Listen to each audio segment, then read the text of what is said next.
Welcome to the Irish Hunting Podcast, bringing you all the best hunting, fishing and field sports from around the country.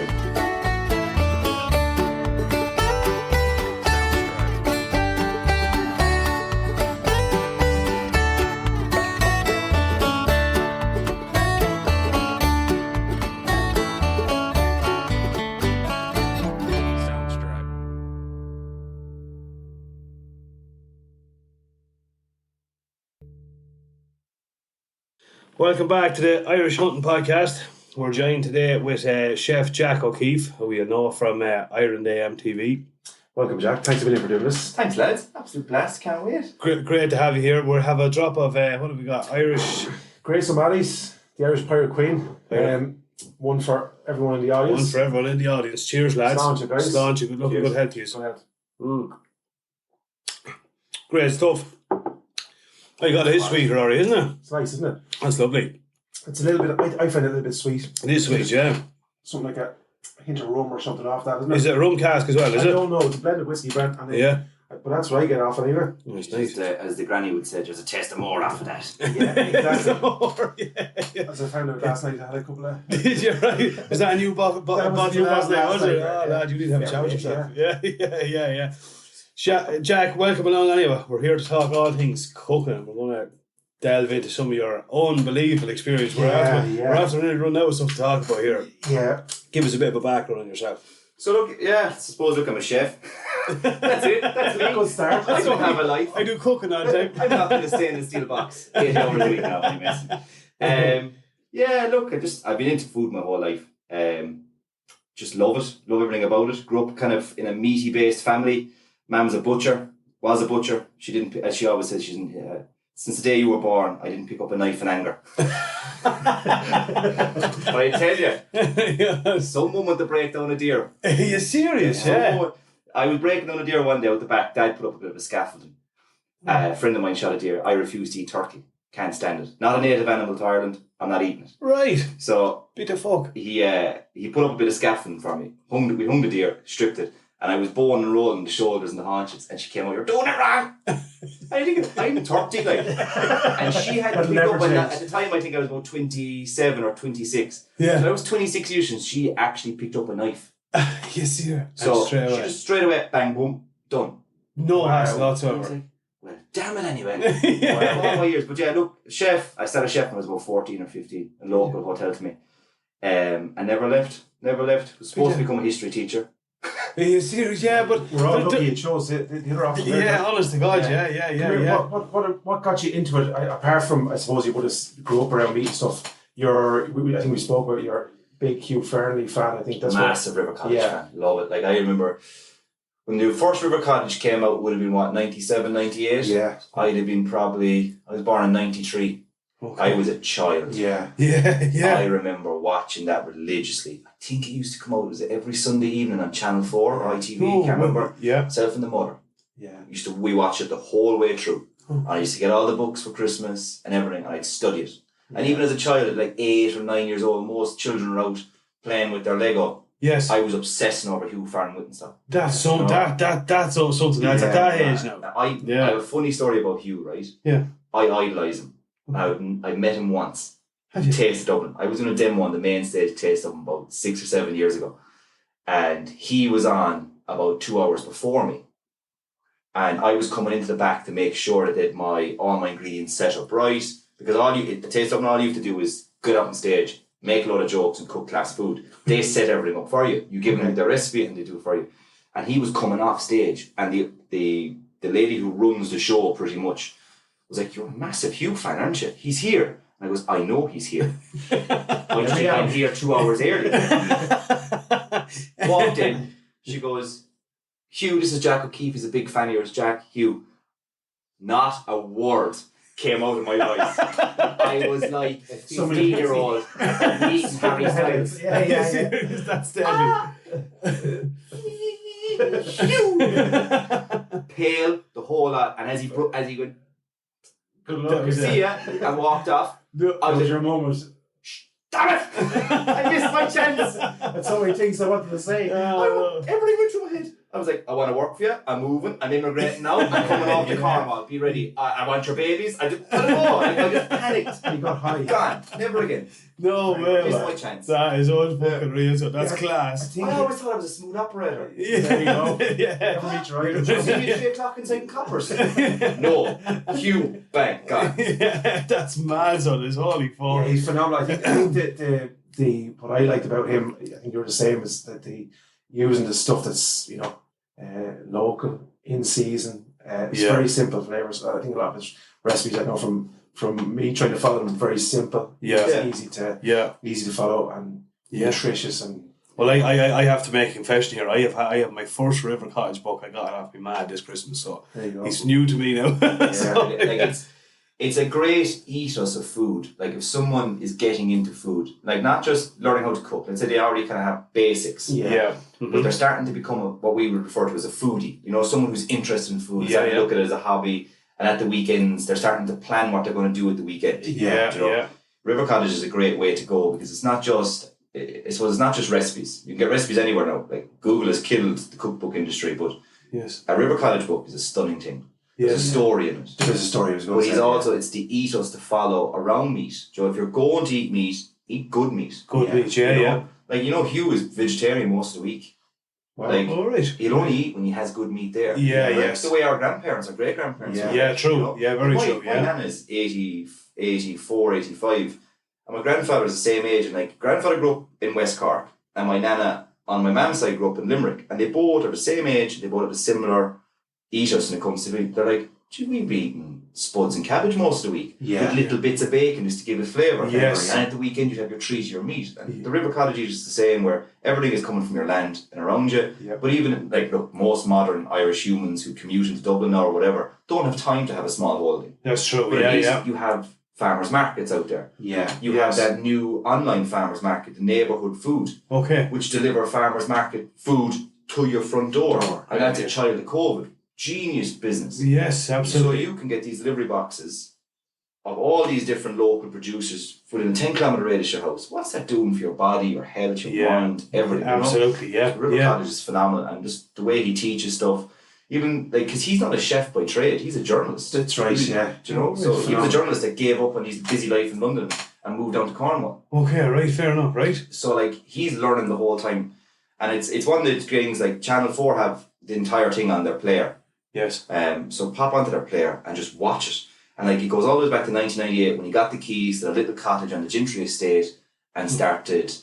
He was growing vegetables and then he was bartering the vegetables for something else. Or then he'd go help a farmer herd a load of sheep for 2 days and then he'd get a carcass as payment. And it, just like that. And You go collect apples and they made cider at the you're not harvest. just learning how to cook the food, you're learning about where the food comes from. Yeah, That's a very important thing. Like, you need to know where it comes from. Absolutely, You need to care. Not even know, you just need to care about where it's coming from. Yeah. That's the question. Did this animal have a great life? Yeah, I think we spoke about it on the podcast. I think there's a very simple way. Like the answers are there from generations past. Like if you look at as we were talking about meat, the waste that's out there now. But when you're buying a chicken for £2 or £3, you know where the farmer who reared that is not getting feck off. 100%, and he has to do it on huge quantities. Yes.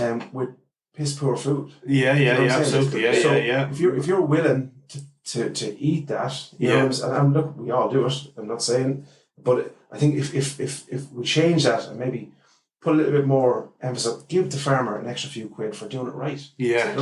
True. Reduce the numbers, reduce the waste, and we go back to what we used to do. Then, as I told a story yesterday, a funny story. My uncle, who's actually in hospital at the minute, but he told a story. His mum used to make a dinner out of nothing, back in the day. Yeah. But it was an old guy that used to walk the roads, and she brought him in for dinner, and real cold day, and he said we were sitting up there starving, and we had to give this fella some of our soup. She was after making chicken soup, and he says, "What's the kind of soup is that, ma'am?" He says, "Chicken." Oh, geez, we must have went through it in stilts. He says, So, but he said you had chicken for 3 days. You had the chicken, you had sandwiches or something, 100%. Then you had the soup or definitely. So it was cherished. It was a big deal to have. There was no waste on it. Yeah, exactly. I have this kind of look. I know at the moment out there, things are tight with people and families. You have the inflation, price of food has gone absolutely scandalous. Like, Yeah. I think on average, like 30%.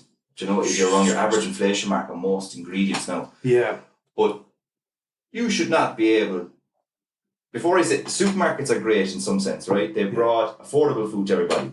You should not be able to buy a prime cut of meat. And when I say prime, your prime cuts are your tender cuts. That should be the most expensive cut. Yeah. So on a cow, like that's fillet steak is the most premium. Then your ribeye, your sirloin, your strip loin. Yes. Right? You should not be able to buy 2 8-ounce ribeye steaks from a 38-day dry aged cattle or Hereford or Angus, whatever it is, for less than a tenner. You should not be. You shouldn't be able to do it. Yeah. You shouldn't be able to afford to eat steak every night of the week. But in this country, if you have a decent enough job, yes, you can. You can. You know, you can easily. Yes. Yeah. And I just think like that's the point I was trying to get at. You know, we can solve a lot of problems. Forget about, like, I think they're trying to reduce the herd and stuff like that to stop animals farting and stuff like that. But like, pay the farmer to do it right. Then naturally he can reduce his herd. He can do it. Yeah. It's all his turnover at the end of the day. Yeah. 100%. And start to put back into the land. We're shooting on land now that's they're trying to crop year after year. They're taking every last bit of organic matter out of the soil. Pumping it with nitrogen. Exactly. Exactly. To try and quickly. Why not do it properly? The way it was done years ago. Regenerative. Sure, even like it's funny now. I remember when we were growing up, especially now, it could be around Christmas time. Jeez, man, we'd be eating turkey. We'd every type of turkey dish under the sun. Like, you know, you'd have the turkey Christmas Day, or then you'd have it Stevens' Day, and then then there'd be sandwiches. Curry or something. There'd be turkey. My own mother would make a curry. The carcass then would go into for make a broth for a soup. And I always remember one of her specialities was turkey rissoles. You know, the little rissoles. She used to make them. That was kind of then you knew there was not much left. And the rissoles, you know. Exactly. And then you had the bone broth. The hangover the other day. But nothing went away. Not a thing. Now, I say this, a lot of time Christmas people are going in and buying a bone and raw turkey at Tesco's and bang and bone it out. Where's it coming from? Like? Oh, sure, 100%. Like, without a shadow of a doubt. You don't eat turkey at all? Look, I will. I'll be social with family at the Christmas dinner. I won't open my mouth. I just accept the free food. Cooked with love. As my mother was staring at me with a boning knife. I see the way she can bone her all. If you don't eat that, don't eat that. It was we were lucky. It was we had wooden spoons in our house. Your house seems to be a bit but no, I like. I just think turkey is a selfish bird, right? It's a selfish bitch of a bird. You can put 10 days of hard work into that yolk, like, and it's still just meh. Yeah. Compared to a rib roast. Fair enough. If you get a French trimmed rib of beef on the bone, like an Angus or a Hereford, from a farmer or a butcher, where you can see it from the back window of your house. Yes. It doesn't even matter. It could be plastic, mass-produced from one of the giant slaughterhouses, from one of these massive factory farms. Yeah. It's still 20 times better than that dry American thing. Covering gravy down our throat. That's it. Yeah. Like in our house, it's turkey, and I call it's going to kill me. My mother does. It's like a tasting menu of potato. Because everybody on the table has a different favourite thing. And instead of saying, no, this is what I'm doing, we're doing mash or roasties. No, there's mash, there's roasties, there's gratin.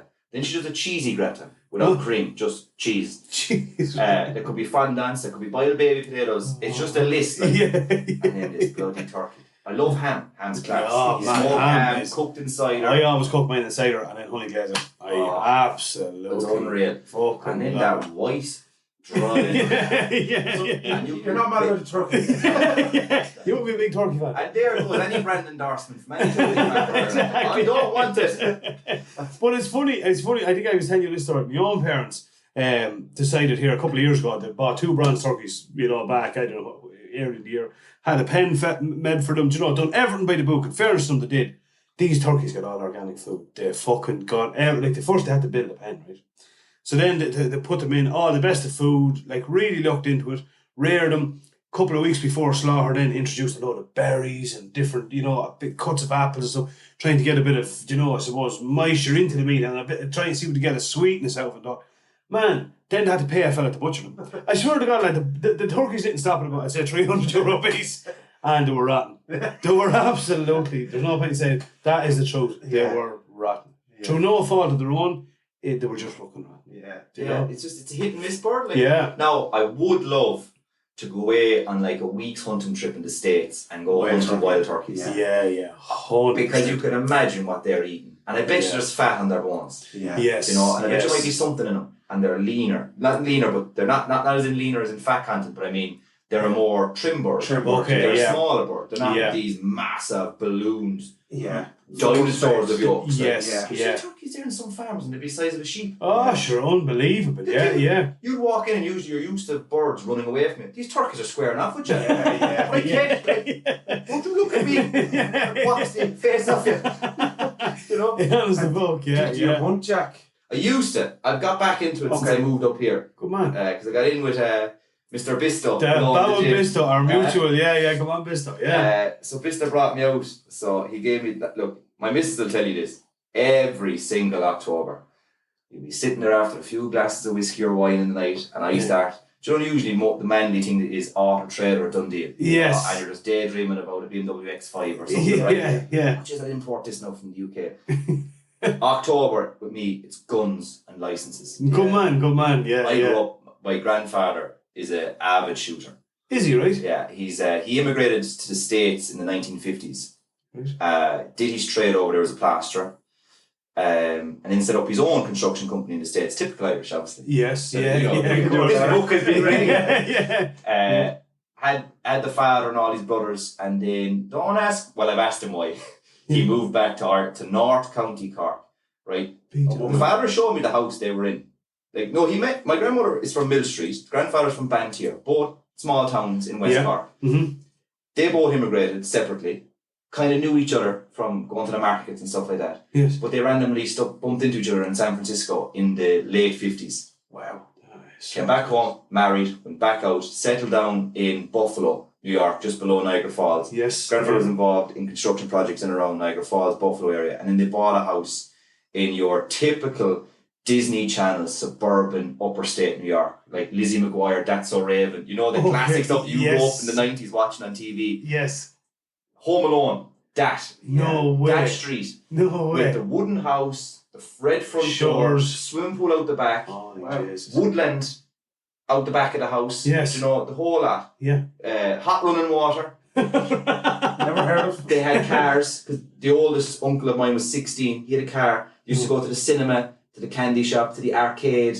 They had girlfriends. They went to private school. They played baseball, American football, all that kind of stuff. He upped the upsticks in the mid to late 80s. And moved back to North County Cork. North County Cork would have been like Baghdad. Well, actually, probably worse in the mid to late 80s. Holy shit. Basic. And I asked him recently, I was like, why? Because we were having this discussion about him trying to get me to pull back from addictively working. Yes, I took your father and his brothers out of the States because I didn't even know them. Because I was working to give them that quality of life. Yeah, there you go. We came home to Ireland.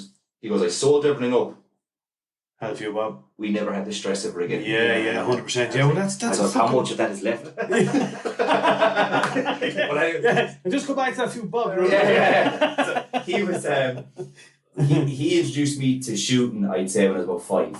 And I used to go out walking with him in the fields. Now, he'd never take me out first thing in the mornings or on the busy days. But on a quiet day, maybe if he was training in a younger dog or something, that's when he'd bring me along my wellies and he'd let me lose my wellie in the puddle somewhere and he'd carry me on his shoulders back. Yeah.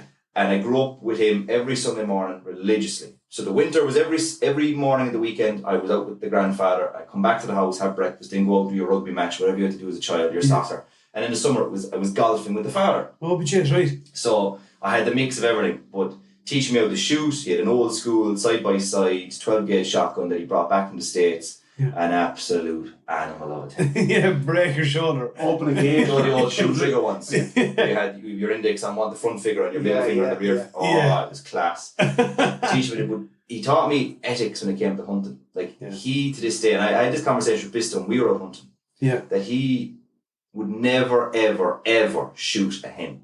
No. Ever. No. Yeah. Never. Never. No. Like, and it just, no, look, it's not illegal as far as I know. Well, it in is. some clubs. To driven, yeah. Yeah. On driven, you can. Yeah. That's it. Yeah. Another thing, he'd never, ever go to driven shoot. No. He got sour at me for going to one once, even to watch it. Yeah. Because it's not hunting. Yeah. No, and I would agree with him on that. I've one thing. I've nothing against it. No, I don't have anything against it, but saying, you know, it wouldn't interest me in the slightest. My theory on it is, if you just want to go out and shoot bullets randomly into the air, go play a pigeon shoot. Yeah, 100%. Yeah, definitely. Yeah. Only kill what you're going to eat. Yeah, absolutely. We always drive that home here. This podcast, we've got one thing we both say.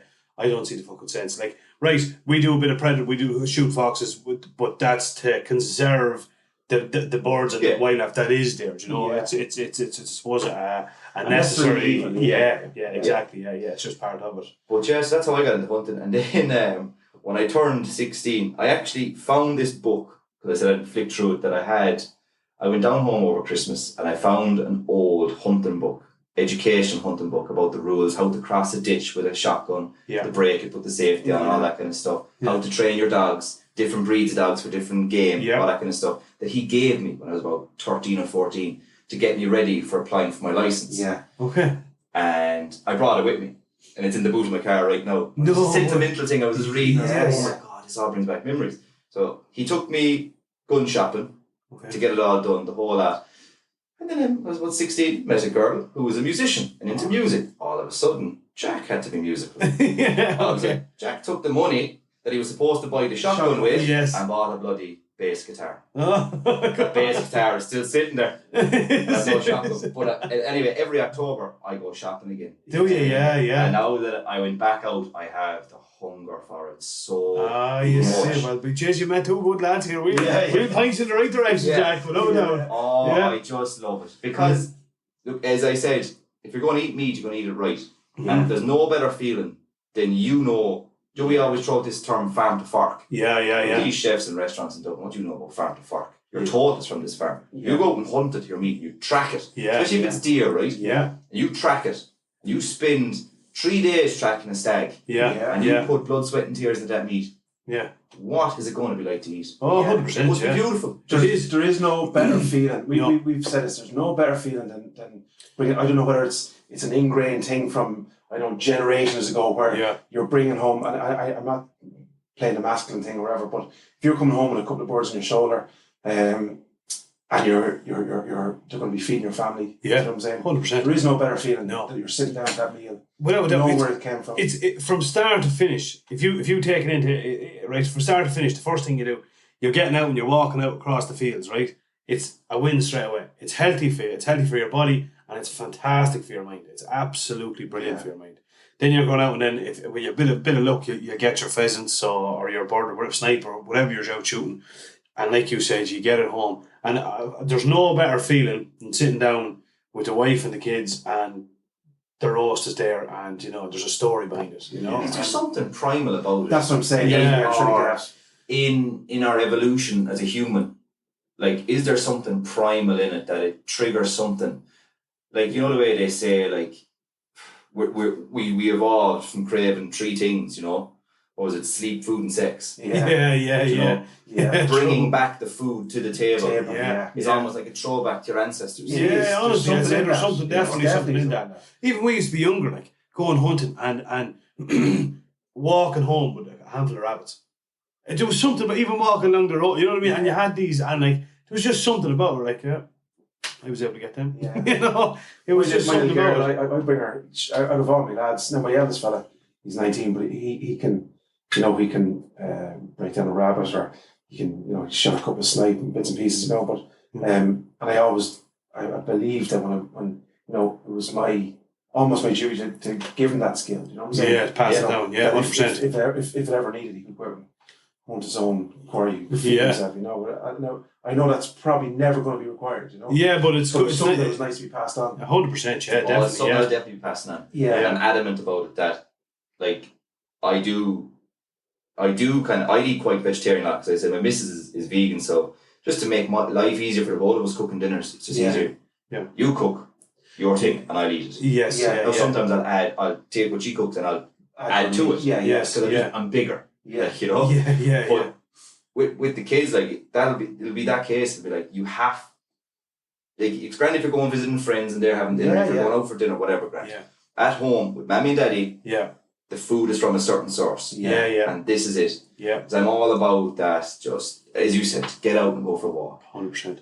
Get dirty. Yeah. Let the kids play in the mud. Yeah. Let them build up their own defences. Yeah. Without a shadow of a doubt. Yeah. Yeah. 100%. The way I grew up with my grandfather, you know, and like literally you go out in the fields with him and he would teach you respect when it comes to animals. One, like a hen would rise, no. Yeah. And he'd pull down again. Yeah. But once you have 2 birds, that's it, we're going home. Just only about 15 minutes. Yeah. No, we're going home. There's So no leave for need. you know yourself No. on the 1st November. Without a doubt. You know, you can see the lads in the back. You know the lads in the club who just, it's more of a kill for them. Yeah. Come out, shoot 6-7 of the first But day. they're rare still, like, And then flick off. oh man, like, Yeah. And then them on, and then by Christmas if there's no birds out there. Yeah. 100%. Yeah. No. So we were really big advocates of that. 100%. We're both involved in our own clubs and bag counts and stuff like that. Yeah. Would be always a huge thing to try and keep. Huge thing. It should be ethical. It should be, you know, you bring home what you're going to use. Exactly. You know? That's the big thing If here. you're not going to use it, No. give it to somebody. Give it to somebody who does it. You know? Oh yeah, Yeah. Lord, yes. I do. I often, that's a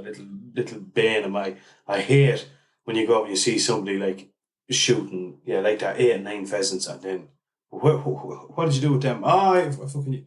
They were fucked out. Yeah. They were fucked out. Like that's a fucking mortal sin. Oh man, and you'll always see those photos on Facebook or in some hunting group or something. Now I find they stop because the grief that they get from everyone else on it. Yeah. It's always a Land Rover. And the full bonnet is covered Bonnet, with yeah, Nothing against that. I love a Defender. So If Land Rover listening to this exactly, podcast, Land Rover listening there. Throw some 3 of them. you know what do you do with those? Do you have a wild butcher license? Yeah. Can you sell it to a restaurant? No. Can you give it to a butcher shop? No. No, 100%. They don't even bother texting people around. They just go bang into the That's it. That's It's more of I like puff out the chest thing. I shot 20 that's great. Yeah, you're great lad. You're great. But like, Yeah. if you're going to use them, fair enough. Like if there's a big families and you're going to divvy them out or you're going to put them in the freezer or whatever. Yeah. But no, I and we all know a couple of guys who are like that. Yeah. I know some lads who shoot pheasant don't even fucking eat it. You know? No.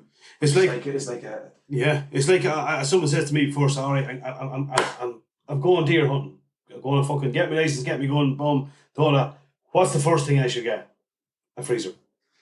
That's the first thing you should be buying yourself. And a big one. Is a fucking freezer. And a mincer. Yeah, mincer, and a mincer, exactly. Yeah. Don't worry about the fucking gun. If you're going to do it, right, you get your gun, you get your license, you get the whole fucking lot, you go up and get your deer. Then what? What are you going to do with them then? Yeah. You know what I mean? You need to have your freezer first anyway. At least you can get them broke down. You need to have that room ready. Oh, 100%. Before you get into your van, your Jeep or whatever and drive up the mountains. You need 100%. To have the setup is done, your knives are sharp, they're clean. Yeah. That's the beauty of it. I think it's just a hobby.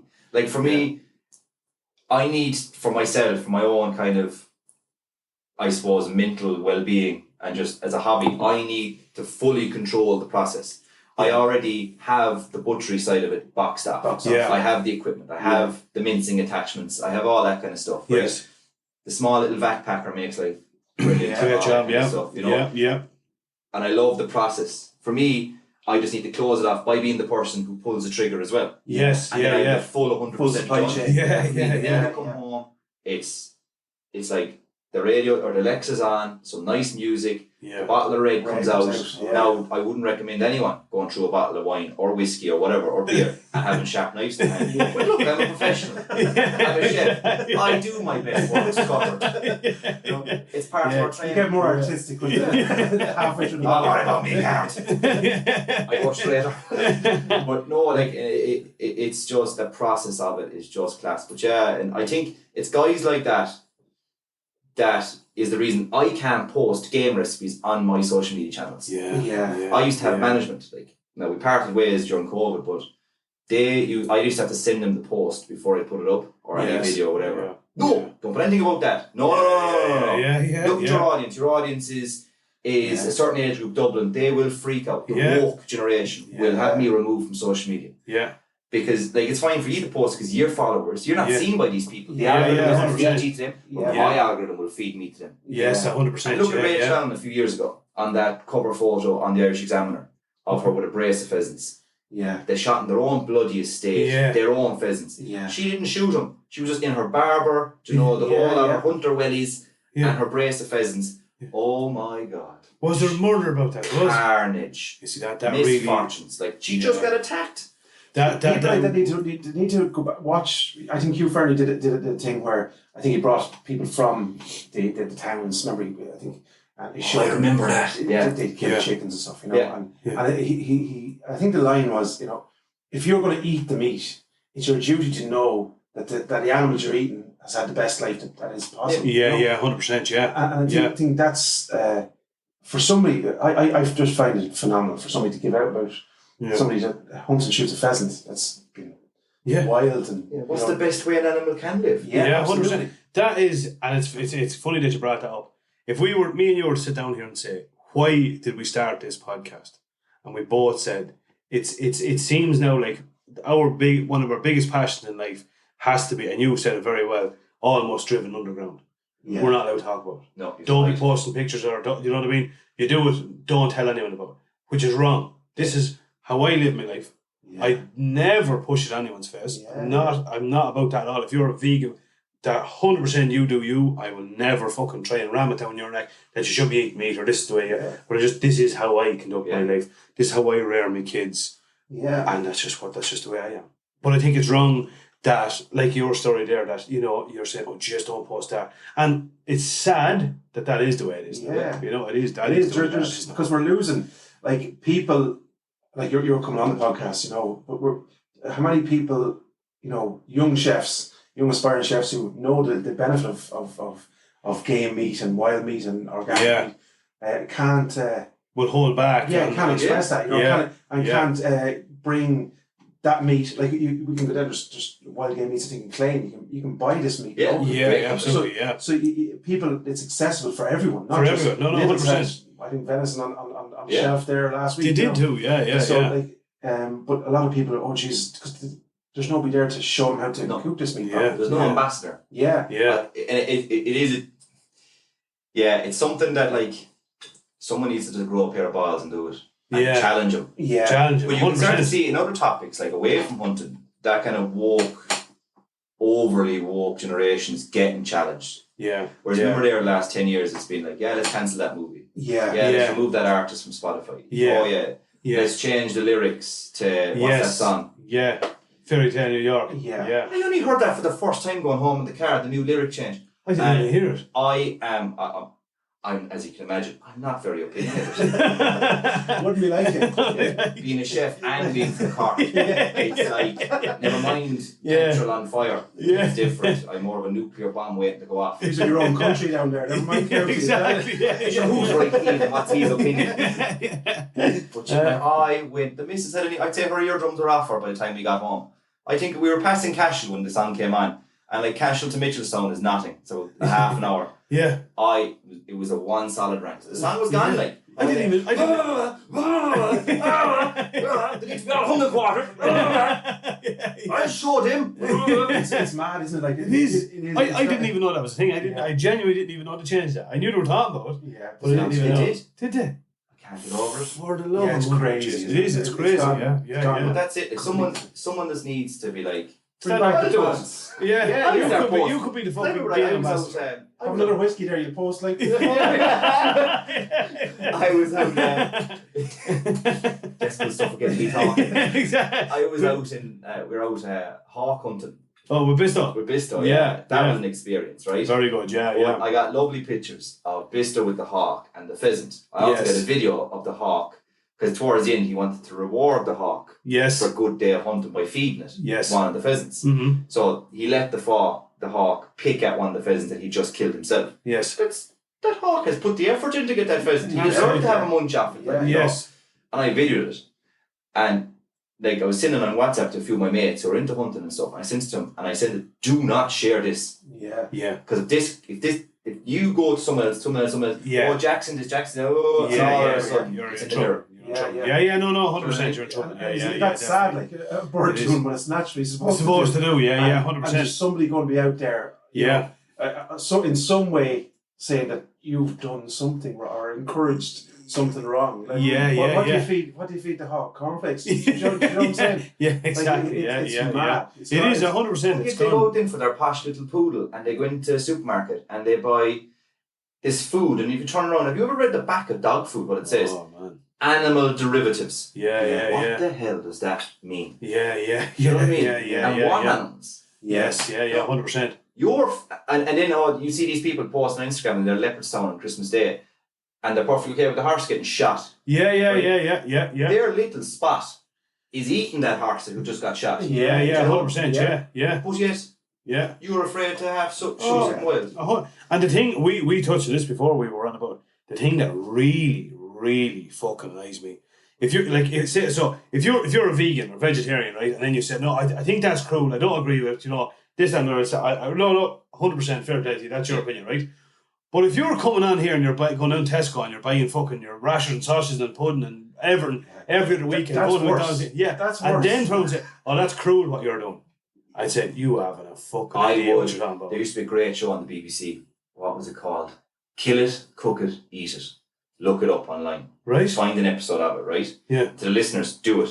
It's brilliant. It's eye-opening. Okay. Right. I watched my own mother, who's from the butcher industry, she went pale watching it.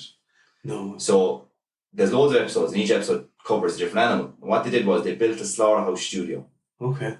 So you have a studio, and the studio owns a mix of celebrity chefs, food critics, journalists, like you'd often see Philip Schofield in the crowd, random British celebrities, within a selection of celebrities who are openly vegan, vegetarian, animal rights activists, people from all those different animal rights, people who throw paint, with people who have antique fur coats, that kind of stuff. Yes. They were in the crowd. Plus meat eaters, plus everything. Yes. Big massive glass wall. There was a little demo kitchen to one side. There was a massive TV screen to the other side, and then a big glass wall that led into the slaughter line. Yes. Right? A mini slaughter line. Not like one of these bags. So literally you saw the full process within 10 metres of a track. Yes. Yeah. But on the screen first, it showed you the animal, subject A, or number 1, whatever, Okay. being born. They put a lot of research into this show. So like the lamb episode. So the lamb was born. Yeah. This is lamb number 1, 2, 3. Yeah. You watch the whole thing, and then it goes live. And then you see said lamb 6 months later or 8-10 months later being loaded onto the back of the truck. Yeah. Being smashed around from side to side as this truck rallied down country roads in the UK. Yeah. Then pulled up outside. And then they were like, You're not, are you? And they're like, this is the point of the show. That said lamb came in and the full process was followed. Holy And shit. you could see people vomiting in there. I think there was an episode where it was a James Martin or someone, they were literally pale. Like. Yeah. No, fucking Now, way. the one that got me the most was milk-fed lamb. Okay. Because, the lamb that we eat Yeah. is generally, 10, 11 months old? It's Yes. technically hogget. Yes. It's a step below mutton. So that lamb has had a good bit of time. Milk-fed lamb is called milk-fed lamb because it still isn't finished on the tit of its mother. Okay. That's 4 months, 5, 6 months. That's that little cuddly thing when you're on holidays in Kerry. Yeah. That's that little tiny thing Skipping around around, on the field. Yeah. That was the episode. And then my mother even went, no. She has. I don't think she's touched lamb since. But that's a great show for educating people. Yeah. I have the slaughterhouse truck passes my house every day for the pig slaughterhouse nearby. And it's heartbreaking. Because you know how intelligent the pig is. Like you rear them yourself. I did, yeah. They are a beautiful animal. Extremely. They're one of the most. Yeah. If I was to get into random pets, it'd be a pig. Yeah, You know what I mean? my They're mother was just very same. Yeah. Gorgeous. I tell you this, Christmas Day, right? We had pigs at home, and Avril we bred a couple of piglets and bonnet, brought them on, but so we had a boar, and I'd say he was saddleback, one of the old Stunning. yeah. But he was breeching, I'd say, well over 250 kilos. This lad, it was a huge animal, But Christmas Day we went to the parents' house for the dinner as we always do, and we're coming down the lane after the grub, the kids in the car, and who did I meet coming down my lane? You said. So he had a little pen to open out into the bit of a yard at the back, but when we feed him, we bring him in there, and in case he would, it had a sliding, like a plywood door, in between two lats. Yeah. And I figured this out afterwards how he got out. So he used to get a snout, get it underneath, and a really strong snout, as you know. Yeah. And he'd be able to once he got that little snout underneath that, he'd flick it and it would hit the roof. No way. Out he'd go up the fucking lane like that. But he fond of apples. Again, there was an orchard beside us, so we used to travel around. So how you got him back was, the bucket of apples, and the young went up the road and down the lane, me with the van down after him. But a hugely intelligent animal. But the thing, like what you were saying there, Jack, I remember heartbreaking. Because people find it's funny because of what we do. Yeah. But I'd load him into the back if I had little single animal trailer box. I think you've seen it. Yes. And like that, the bucket of apples would bring them up the 2 planks into the back of it, and I'd have to bring them here to not too far from Edenderry, and then unload them and leave them there, or whichever it was we were doing at the time. But you're after putting, the animal, you have to feed it every morning, and you're bringing it to slaughter, and as you're closing the gate behind you, it's left there for the following morning or whatever the kill was going to be. Yes. But you're handing over the responsibility to somebody that didn't might be treating the same way as you treat him. Herding them up the slaughter line, Yes.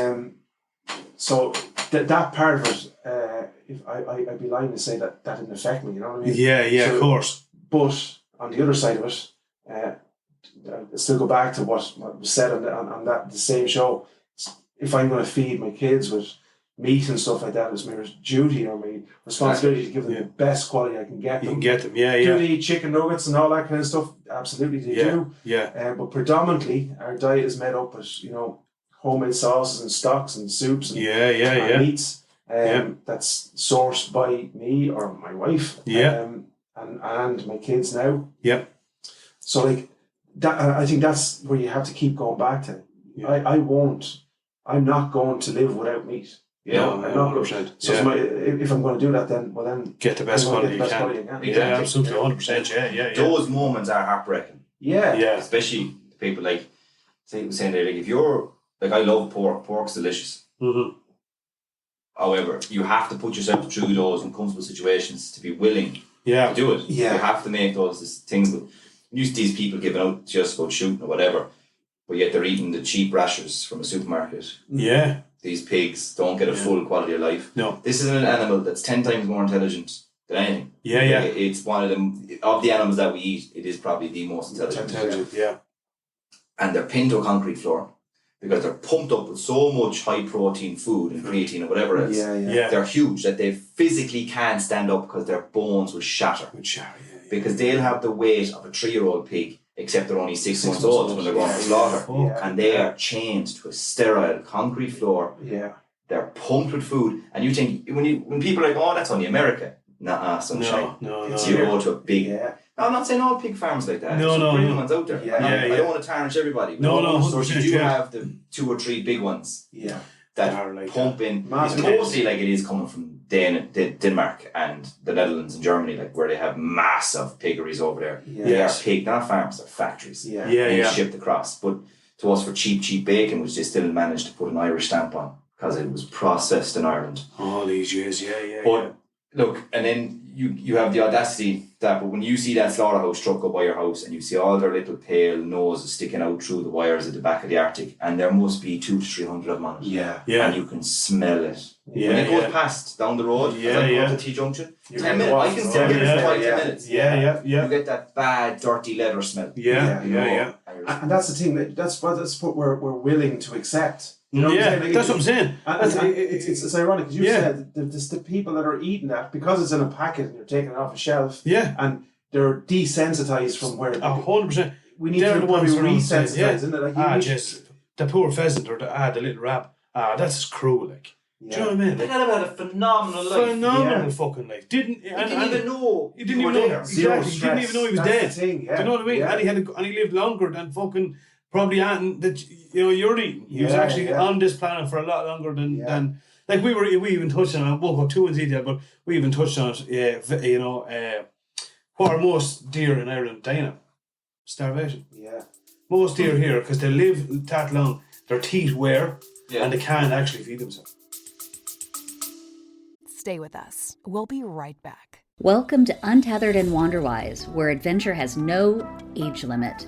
We're your co-host, Heidi Brandis and Nikki Mahundro, and we're here to inspire and celebrate women over 45 who are embracing their independence and want to explore the world on their own terms.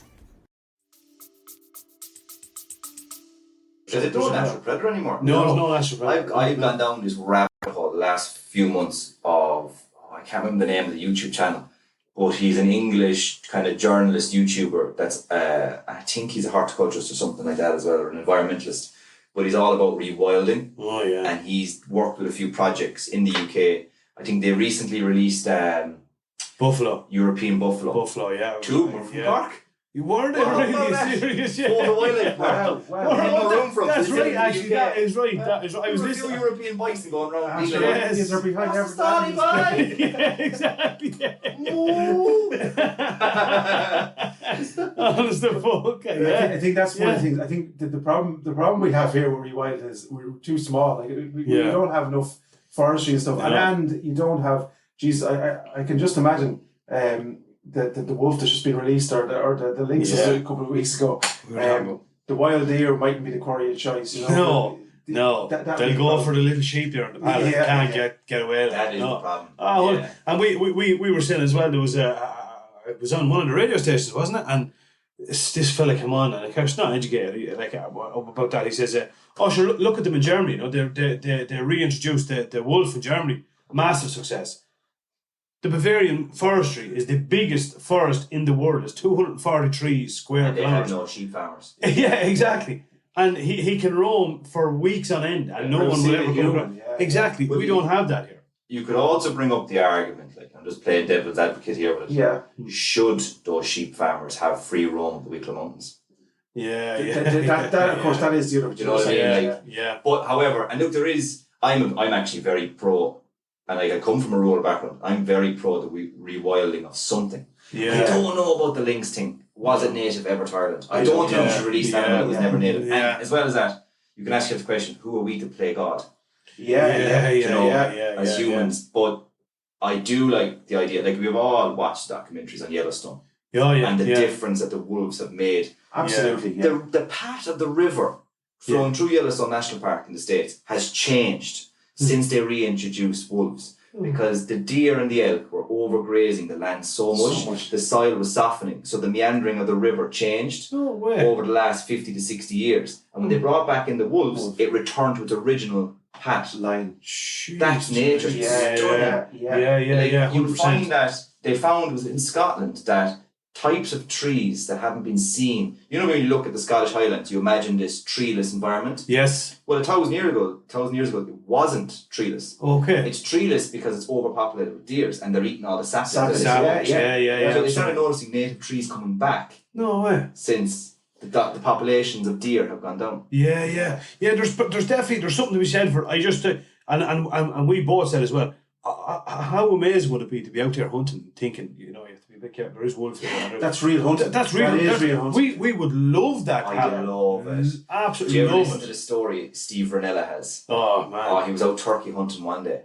Oh yeah. He said his son was with him or something, and he was out. I think all he said he had on was an was a repeater shotgun. Yeah. And he was out calling for turkeys, and all of a sudden he just heard a and he just looked left, and it was a brown bear standing on its hind legs 2 meters away from his left ear. Holy fuck. You can imagine the adrenaline rush there. Man, holy Jesus. It's funny you bring him up. I listened to all his podcasts. Brilliant. I watched all his stuff. Phenomenal. Oh, absolutely. And again, I think the one thing I take from him is he eats. It's more probably so about the food that you get from it. And some of the stuff he's eating, man, I have to say, even myself, and I would eat. No, I know. Charlie stuff. I know. But I seen someone with sea cucumbers or something. That I don't know, man. They look like. Delicacy. I try them once, man, but I have to say, somebody eating us into looking at it. I don't know, but I'd be too fond of eating. Only a few days ago, I was giving out to her. I was like, "You're a vegan, you don't like onions. You're so awkward in the restaurant." Onions is how you get that meaty flavour into food that doesn't have meat. Yeah. I don't like them. She goes, "There's surely something you don't like." I literally stood there. She goes, "I'd eat shit out of it already." I honestly would. I try anything like. As a lad said to me before, a famous one, he says, "I'd eat shy half a stick, but if there was a hair on it, it turned me stick."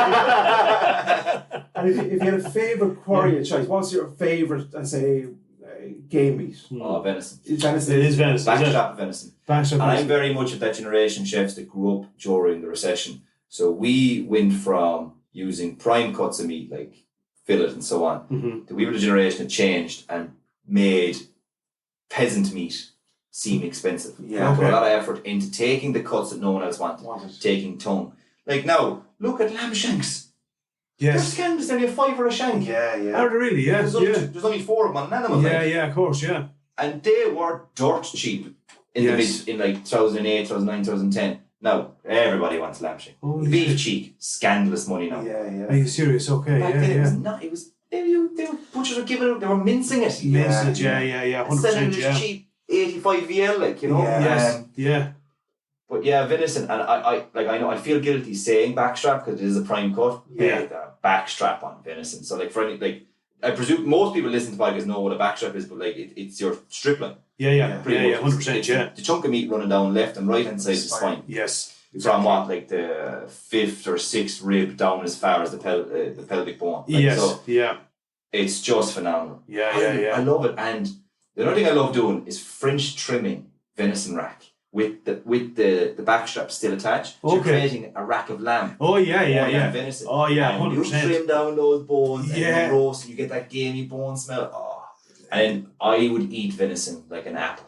I was saying to you off it before we started recording, literally take a bite out of its back, give it a paracetamol, and put it back out into the woods, Yeah. and I'm happy. Yeah. Like Rare as you can. rare venison is just quality. Just seal it around.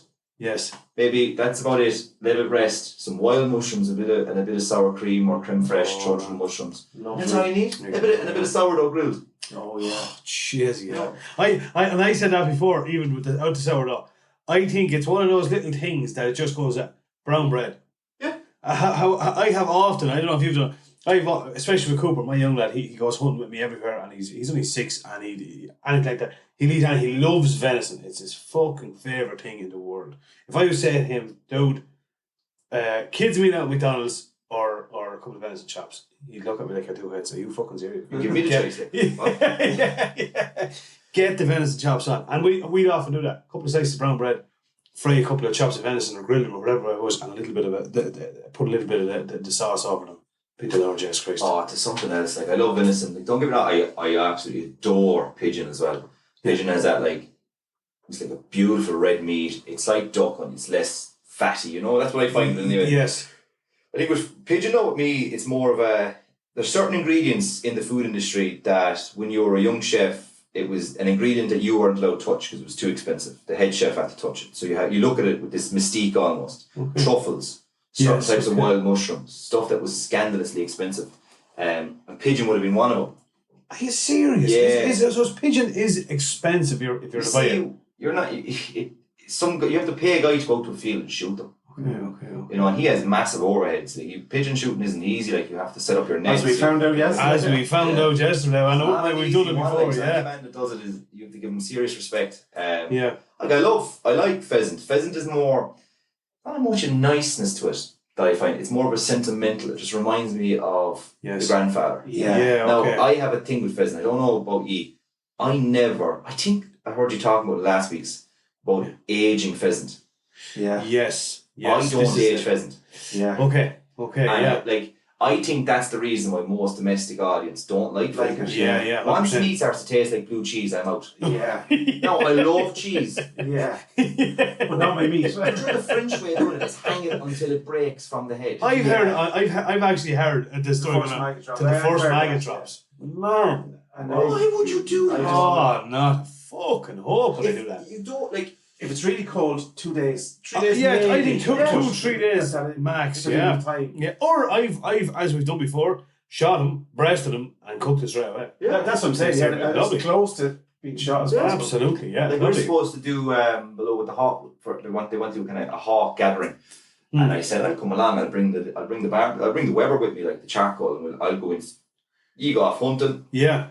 And I'll set the barbecue up and we'll do a few bits. So they go, do you want us to go out through 3 days beforehand so the meat can age? But nah. No. 100%. Give it to me warm. Yeah, 100%. Yeah, And do you roast pheasant or just... I try and stay away from roasting pheasant because there's zero fat in it. Yeah. So fat is flavour, but it's also moisture. Yes. But fat's what helps meat age as well. So that's why I think you don't age turkey, do you? No, fair enough. You don't age chicken, do you? They're lean meats. Yeah. Okay. You age beef because there's a massive fat cap on it to protect it. Yes. Like, you see this way now they're doing it in Scandinavia. There's a few Irish lads doing it where they're taking back fat off of the carcass of cattle. They're rendering it down into liquid beef fat or beef dripping. Okay. And then they get their carcass when it's hanging and they brush the carcass in the fat. And every day they brush it. And then it's back in the fridge. Next day brush it until like 2 to 3 inches of fat builds up Like around a wax nearly. Yeah. Give it 2 to 3 years. 2 to 3 years. And it's a big thing they do now in the Nordic countries with retired dairy cattle. Rather than the dairy cattle going into the dog food industry, Yeah. you eat it because the flavour that dairy cattle has. And I haven't had the pleasure of eating a dairy cow yet. I can't wait. And I'm trying. I keep daydreaming at night time, especially after a few glasses of wine, and you're kind of going, could I convince the local butcher shop to do one for me? And we do it together as a project. Yes. And we document it on social media from start to finish. Yes. Of finding the cow. Like dairy cattle are what age before they retire? Yeah, honest to God, yeah. Well, I don't know. Yeah, honest to God, yeah. Life. Yeah. And we always talk about the quality of grass here in Ireland. Yes, and they're fucking years. They were eating it for years. Years, yeah, true, yeah. What does a dairy farmer pride himself in the most? Yeah, His grass. His grass, yeah, 100%. They want to have the Top better grass. quality, they test it, sample it every year. Yeah, and they're fairly hardy in compared to beef and compared to someone as regards, dosing them and antibiotics and stuff as well. Like your standard Friesians and pears, they're fairly hardy. Like fairly hardy too. Now they're a gangly looking yoke. Yeah, they're not great looking, but yeah. What a brilliant way to I suppose to extract the every last possible. I usually rather than giving it to dog meat. If you bring up a picture there of dairy cattle meat, retired dairy cattle meat, look at the fat marbling going through the strip lines or the sirloins or even the fillets. It's almost like Wagyu. Are you serious? Wow. Yeah. Because they're treated with so much love. Yeah. Because love equals more milk. Yeah, true. Yeah, exactly. Yeah. And they're not less pumping stress. half as much antibiotics. Because it goes into the milk. Yeah. And can't go into the. Holy jeez, you're onto something there actually. Yeah, that's a good one now. Yeah. I nearly set up like the way down in Cork, the donkey sanctuary. Yeah. But it won't be a sanctuary. More like a hospice. But the results of it. But like something where we just gather retired dairy cattle, give them another year or two of quality, love, treat it almost like Wagyu, and just prime it for the meat industry. Super Valley down in Enfield here have they've sell raw milk now, which I love it. And the kids love it, Yeah. And I was explaining to my youngest about there's a dairy farm, 2 of them right beside us, just up the hill, and he was saying like, what's the difference, between this one and I suppose like taste it, and obviously they all love it. But I was explaining to him, well, this one here, it's essentially milk from the cow straight in, essentially into the bottle. Yeah. And onto the shelf. I said, the farm up here, it's milk, it's put in a big tank. Big lorry comes down there, takes it, brings it, I don't know, 100 miles somewhere else. Yeah. Pasteurizes and marginalizes it, then sends it to the packing factory that they set, and then eventually comes all the way back down to the shop down here, to travel 5 kilometers down and collect it.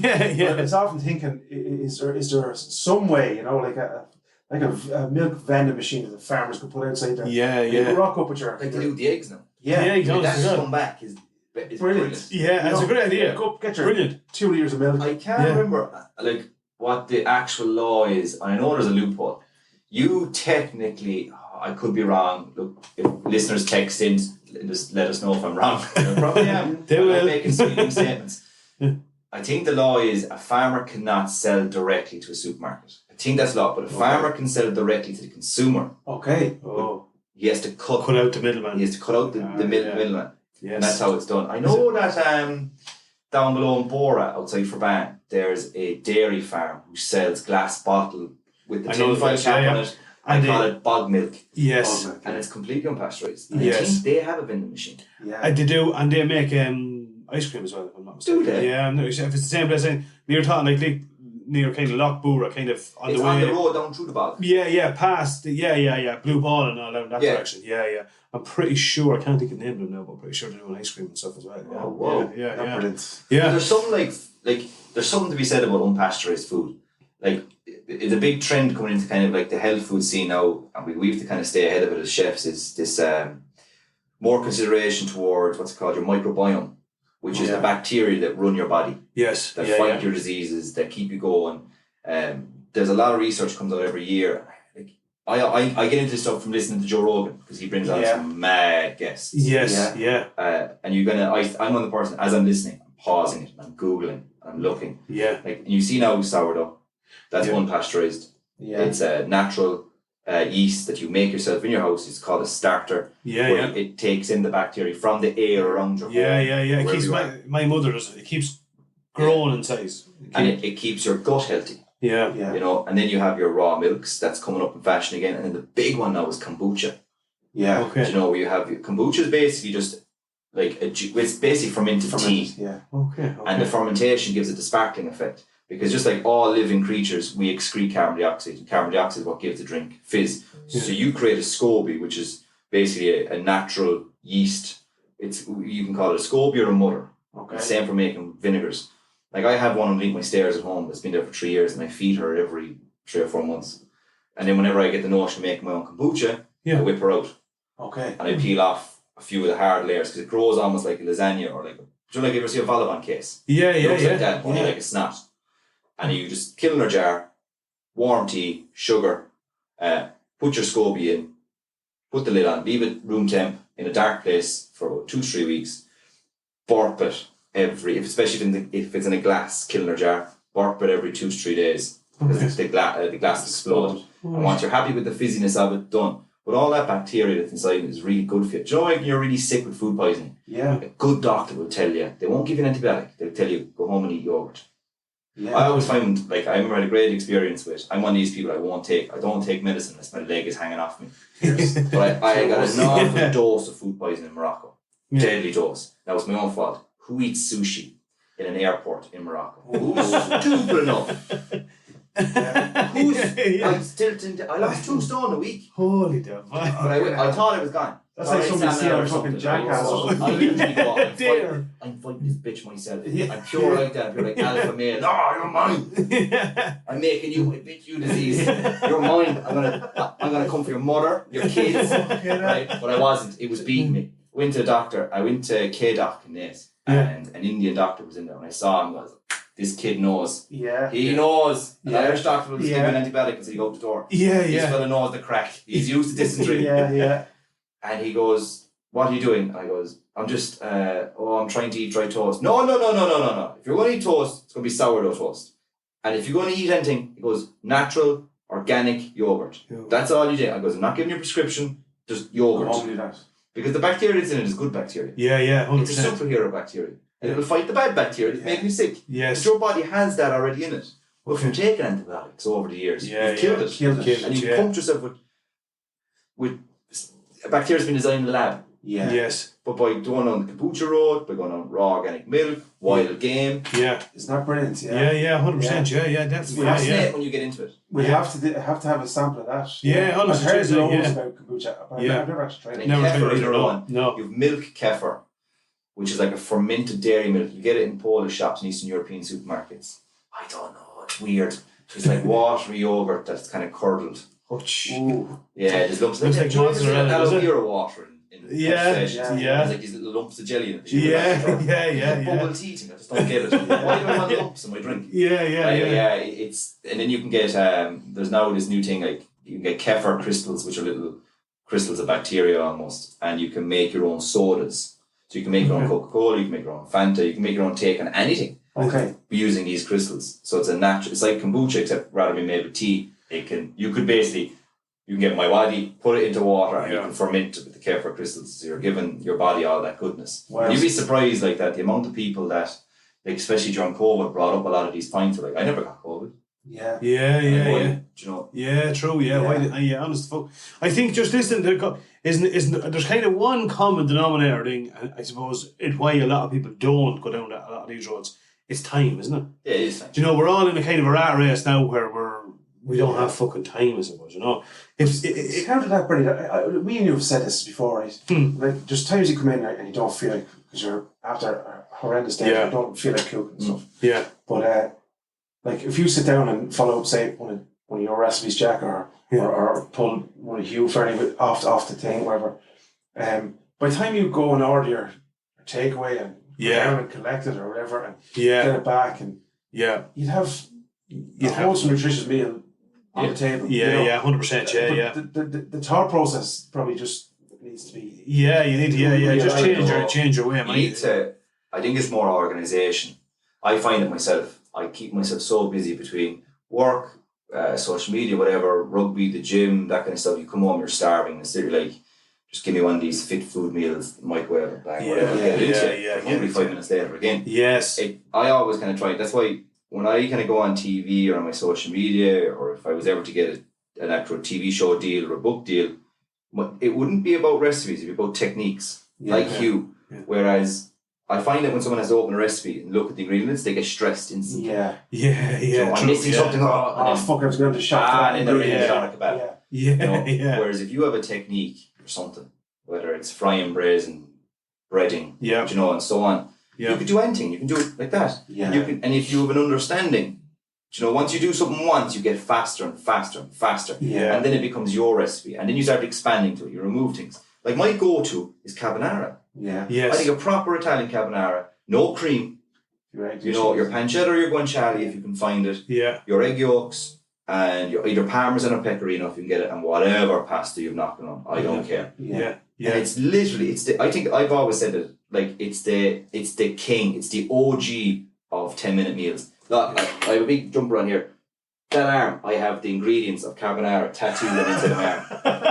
In Italian. Just in case the wine takes over. When I eventually go nuts in the next 10 years or so, point at the arm, feed me this. Very good. Very good. That's class. We have actually, we went pigeon shooting yesterday to try and get a couple of pigeon for today. It was a horrendous day. We was between poor shooting and wind and everything that could go wrong went fucking wrong. We managed to get one this morning, but we're hoping that you'll give us a recipe for that pigeon. Yeah, because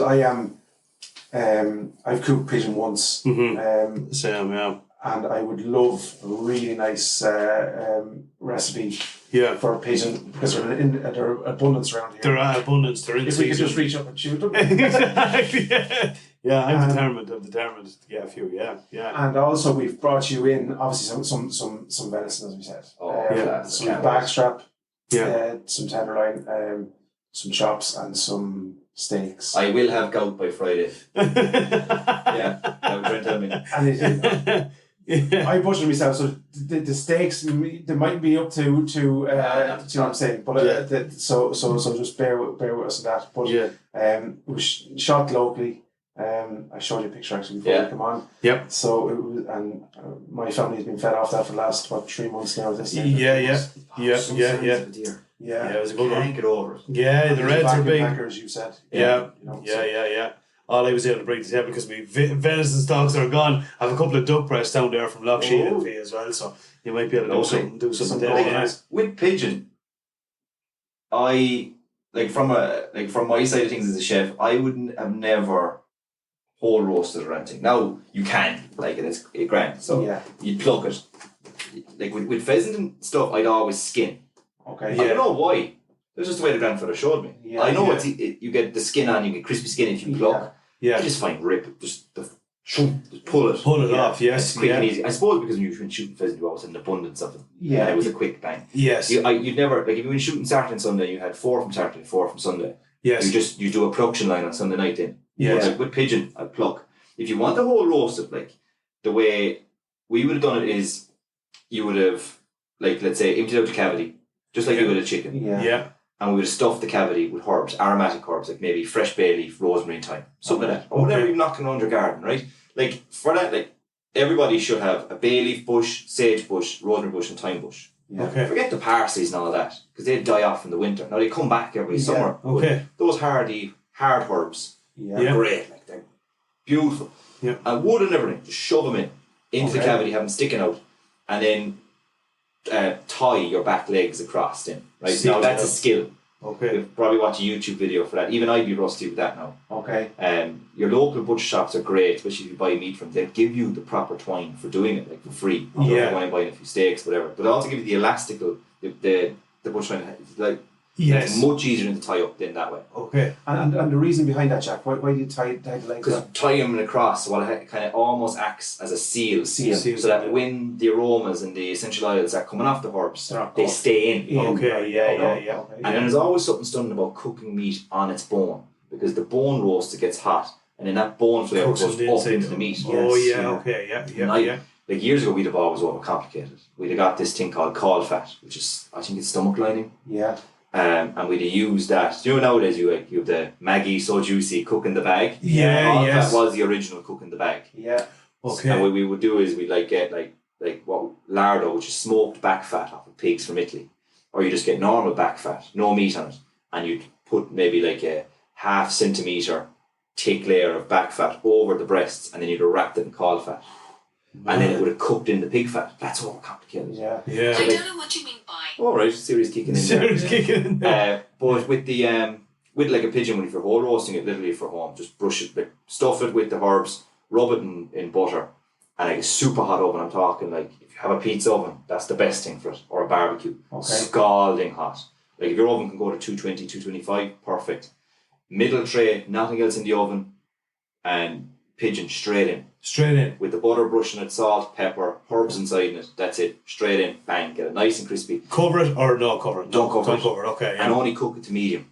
Okay. Like a digital temperature probe is the best thing ever. If you're getting into food, or if you want to elevate your cooking to the next level, digital meat thermometer. I don't have one. one. A Bluetooth one. That's connected to your phone.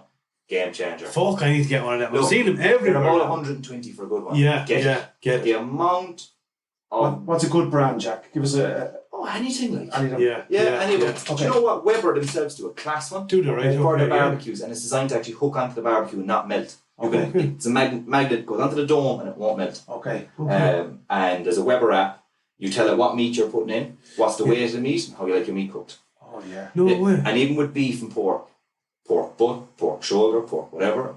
Do you want pulled pork? Do you want rare pork? What kind of pork do you want? And it will go ding ding on your phone, and it walks up to a couple of 100 meters. And you can get the little probes that go inside. Goes in, little needle that goes in. Yeah, you walk away. Right, we're doing that today. 100%. Now there's even better ones out there. There's more slicker ones. But off the top of my head, I can't remember the brand. I'll give a route around when I get home. Yeah. And I'll send you a few links. Cool. Yeah.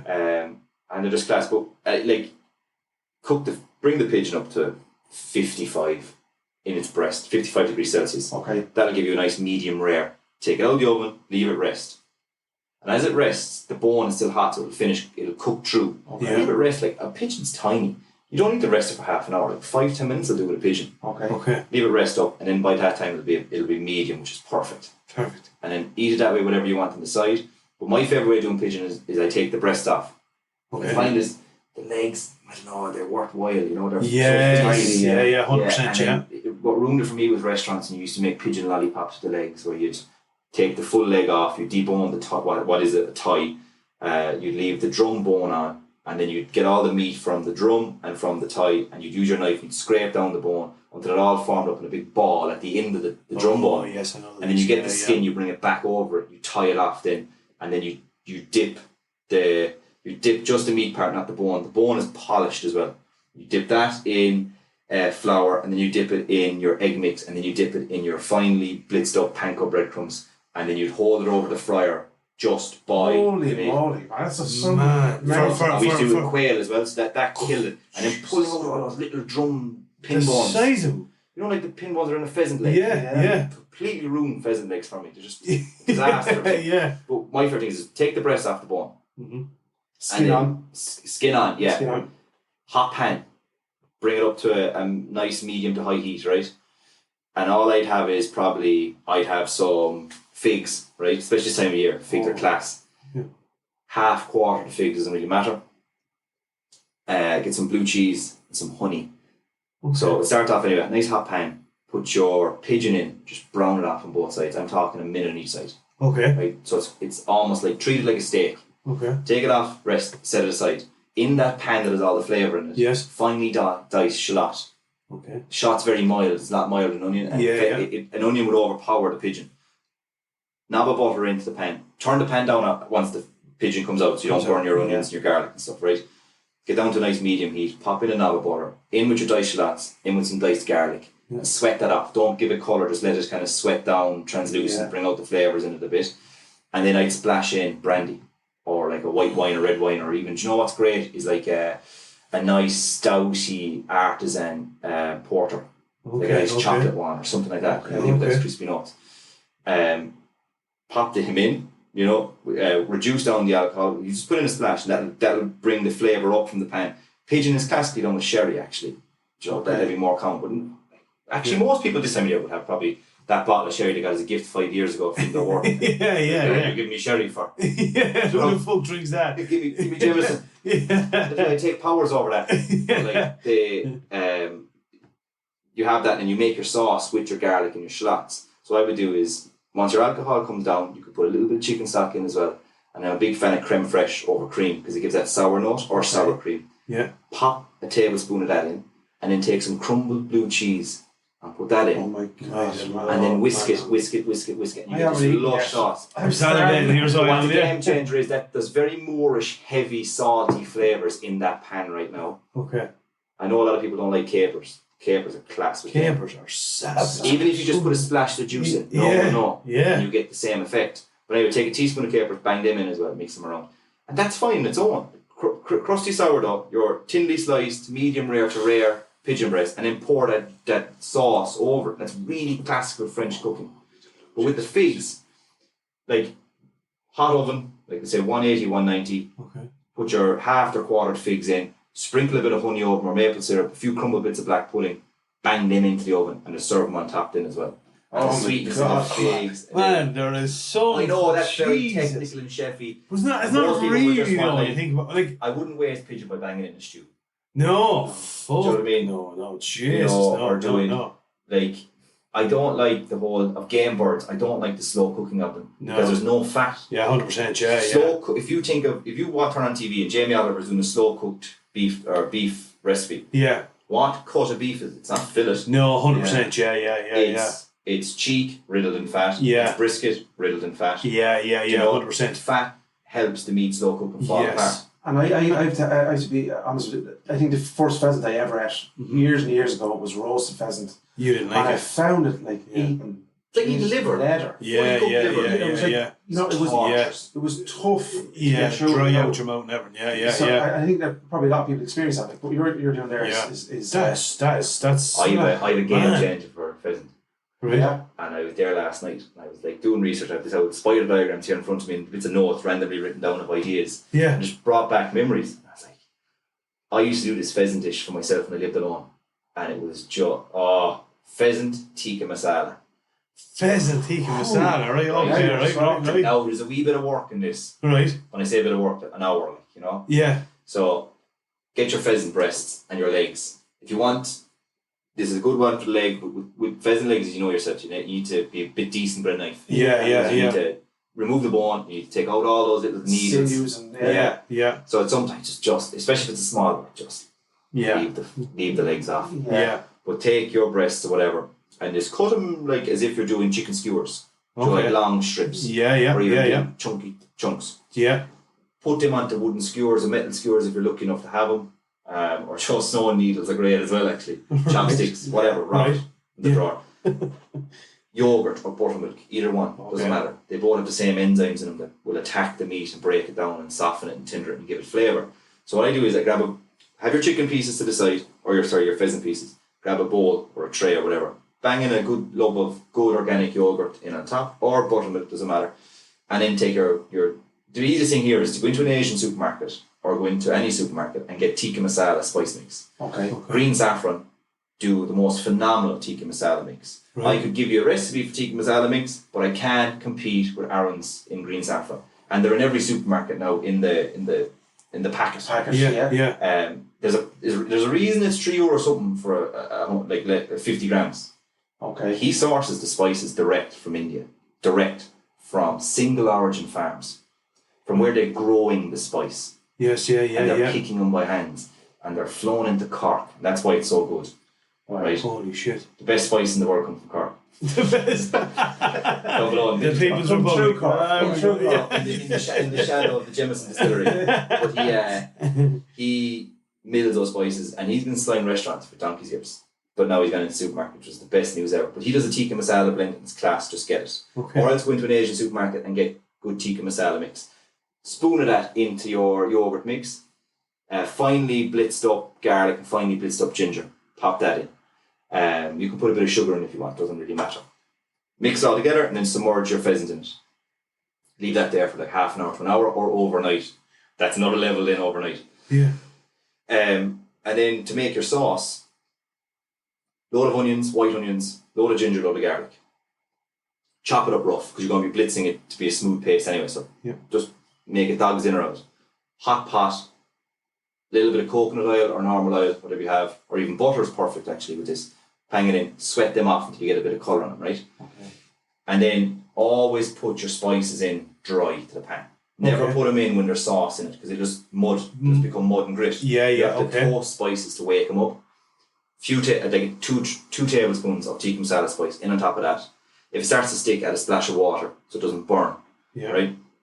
And then a kind of curry paste will form from all the onion, garlic, and ginger juice with the spices. Yeah. Right? Then I take cashew nuts, plain cashew nuts, not salt roasted. Bang them in whole. And let them roast off with the spices and everything else as well. And then it's as easy as, look, you can go, I generally just do water or chicken stock, in on top of that. Yeah.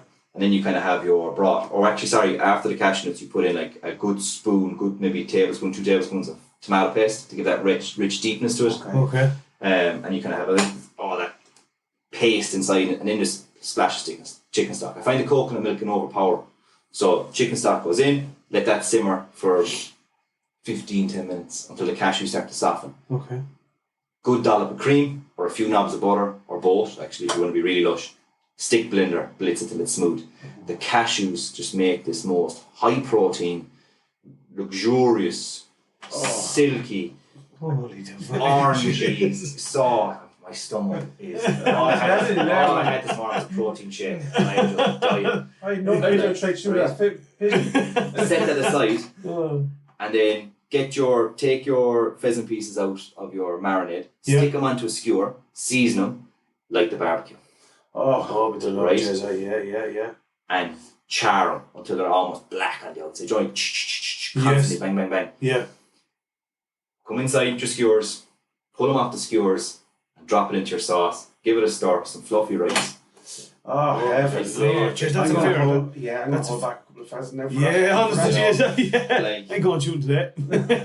Those kind of things, doing stuff like that with game animal is just unbelievable. I did that. There was a.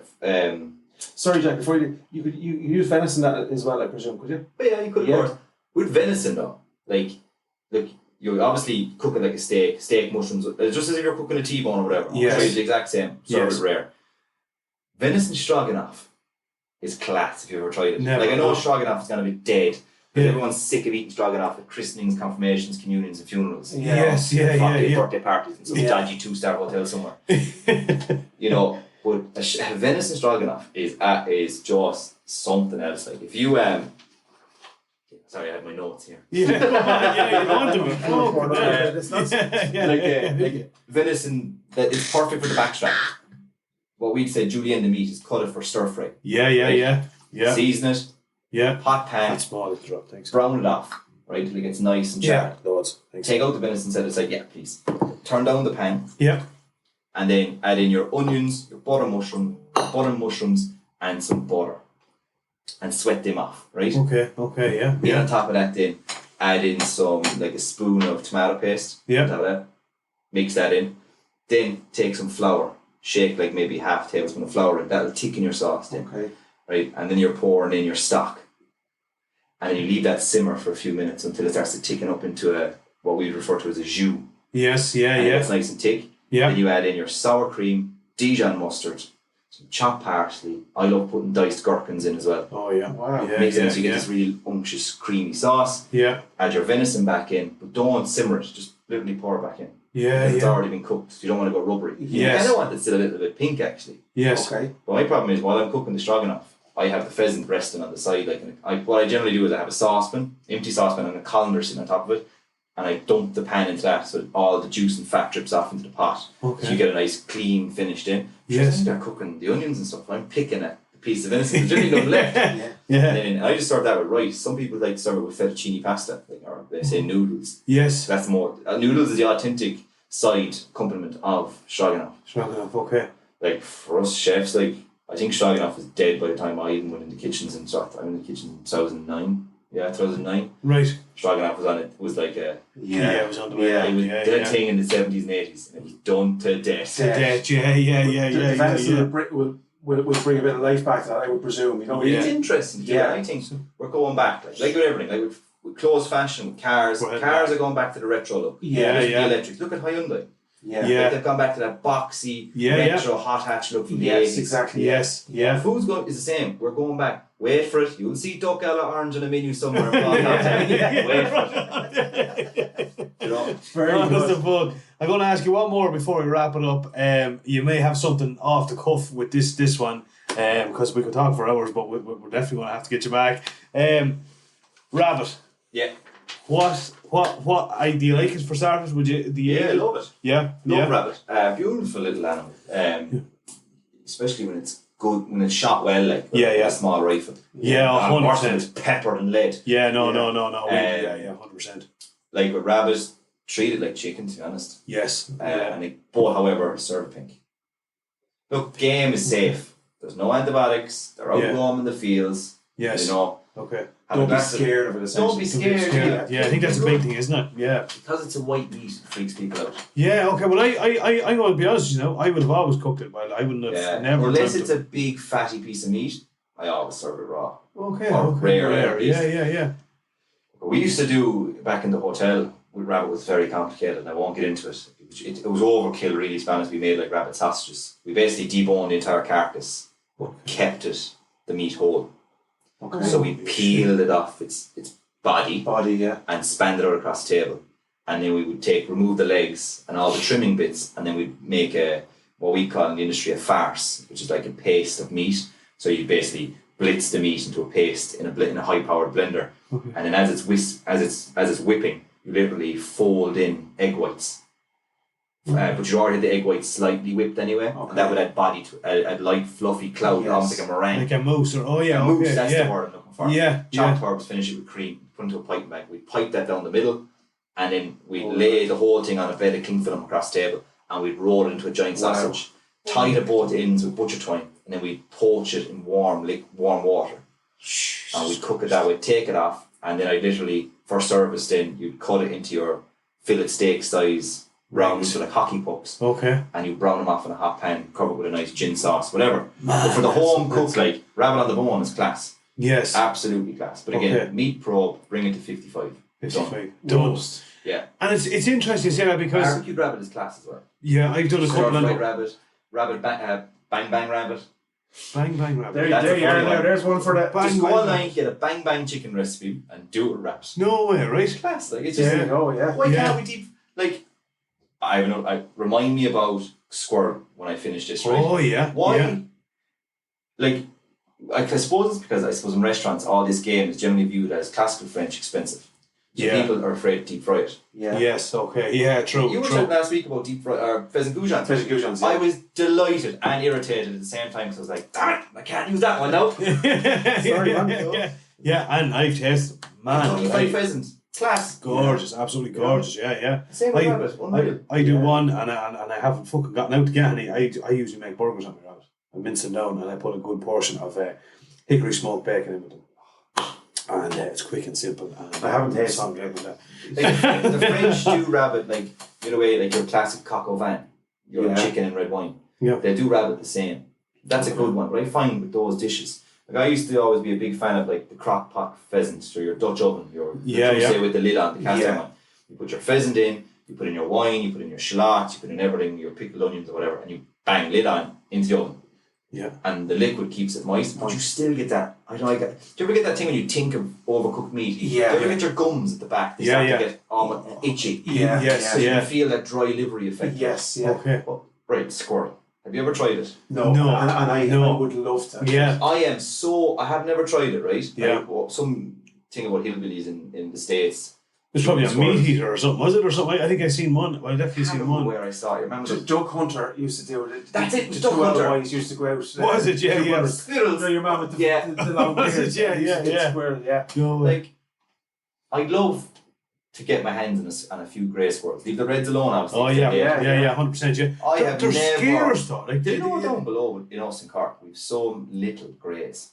little, yeah, yeah, No, they're a lot rarer. yeah. Mainly in the west of Ireland, on the other side of the Shannon, because they haven't managed to cross. Okay, But right. growing up, I don't know what it is about. Or maybe it's the dairy industry we have, and the farms are so professional almost to a level Yeah. where the grass is luminous green, Yeah. and perfect, and there ain't a woodland inside. Yeah, It's yeah. farm, because the land is so Fences, valuable. yeah, yeah. It's the gold. I grew up in the Golden Vale, like where it's dairy. Yes. But up here, I find. Growing up, I never saw a live fox in my entire life. Growing up in the middle of North County Cork, I never saw a fox alive on the road ever. Did you not? No. Ever. No. It's not a problem for us. Jeez. But maybe now, I don't know, people Yeah. from the south might correct me, but where I grew up, never saw a fox, never saw a badger.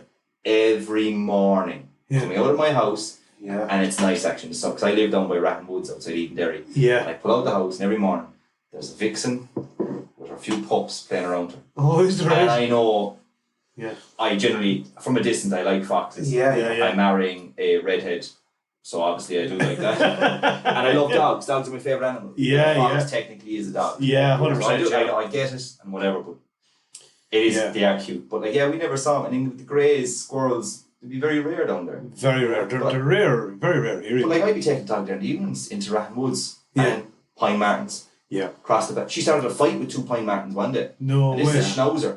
I was like, oh, hey, whoa. Yeah. No. The missus is like, what's that? Is that a ferret or a mink? And I goes, it's a bloody Pine Martin. Yeah. They'll rip her to shreds. Oh, 100% they're lethal. The reintroduction or the repopulation of the pine martin, they love the greys, seemingly. Yeah, The yeah. grey can't camouflage. Camouflage. Yes, yeah, correct, and right, yeah. So the pine martin is born, Howard, yeah. the grey, which is Yeah. hopefully helping. I'd love to go out and help those Pine Martins on and get me a few grey squirrels. Yeah. I There's have, a challenge now, Brendan. Honest to God, a Even couple before- Jeez, I tell you, it'd be a tough one. even before, I can't imagine. Yeah. The way they go around the tree. They don't just go straight up. Well, you see, They go around it like a corkscrew. you see, what you can do is from a hunting point of view, where you're usually hunting them is you're actually shooting them in their nest essentially, or on the trees. You'll see where they form, where two branches will come into a trunk of a tree, and they pick up all leaves and stuff like that and throw it and they make it plate up. And essentially, that's where you get them. That is really where you Instead get them. of set of night vision goggles online. Yeah. Into the woods then. Yeah. We're not condoning. Exactly. We're not condoning that at all. No, but like, Yeah. because I've just been thinking about it. I'd say it's been in my head now the last 6 months about one, because they're vermin, they're not native, Yeah. they're overtaking, and they're killing off the red squirrel. Yeah. But I was like, I'd love to try like buffalo squirrel, you know, like Yeah. buffalo chicken wings. Yeah. Do 100%. the same Yeah. process. You just think when you think, and it's funny you should say that. When I think of squirrel, I just even though I've never tasted it, I just say, I bet you that tastes savage. I don't know what it is about. You know, you just You're taking nuts, you know. It's Yeah, what you it was just- to eat. you just look at it and you go, It's I just eaten know acorns, that. it's eaten. Yeah. Yeah. Like, I went has to out be trying to nice. forage. Has I to was eyeing up these few wild hazelnut trees along the road there down by the house. And I found a few of them in Ratton Woods itself and stuff. So I was like, Miss, right, they'll be ready now in a few weeks. We'll go get them. Yes. Look at these squirrels. Gone. Now it's personal. Yeah. It's mercy. That's my tree. That's my fucking tree. Yeah. We actually had squirrels here. I have some pictures on my phone of squirrels in the trees around this house.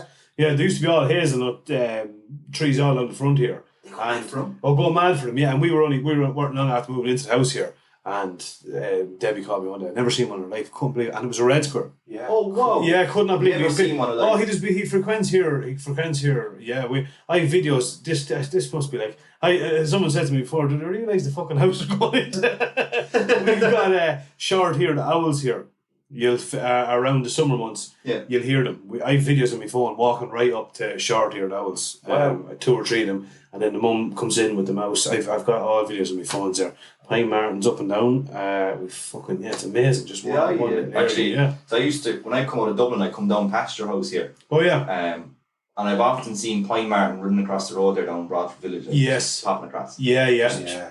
Gone. They go, what the hell was? Remember the first time I saw one was outside the abandoned Mother Hubbard's outside. Oh Enfield. yeah. Crashed straight across the road there, and I was like, the hell was that? And I've been googling. That's how I do with a Pine Martin. I know my uncle is into his conservation, he's into his hunting and stuff down below, and he was telling me about the releasing of Pine Martins into the Wicklow area, the challenge to grade. And that's why I was like, I wonder is that thing that he was telling me about. Oh my god. So at first I was like, it's like a short-haired mink. Yeah, 100%. Someone's favourites after escaping. And they're a feisty little animal. Oh, they're adorable looking dog. Oh, 100%. They take the fingers off you. I was reading an article in the Farmer's Journal. I was telling you that that was up in where was that?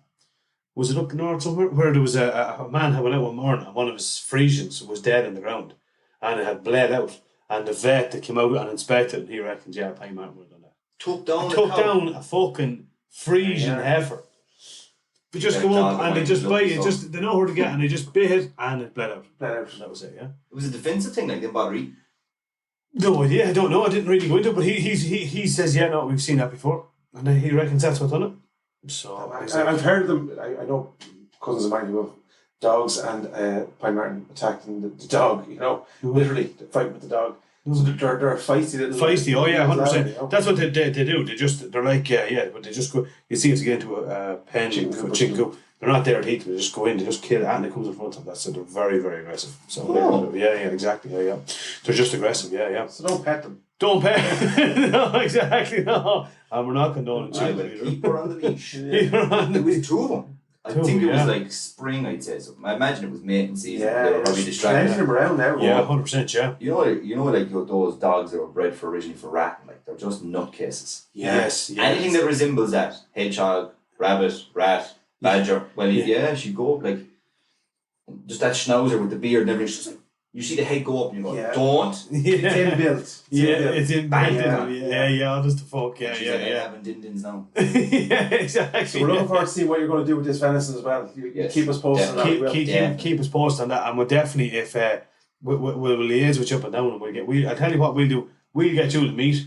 You tell us what way. Perfect. We'll do it season. So as something's in season, we'll try and get. And we're big into we're Anthony's starting out his fishing road now as well.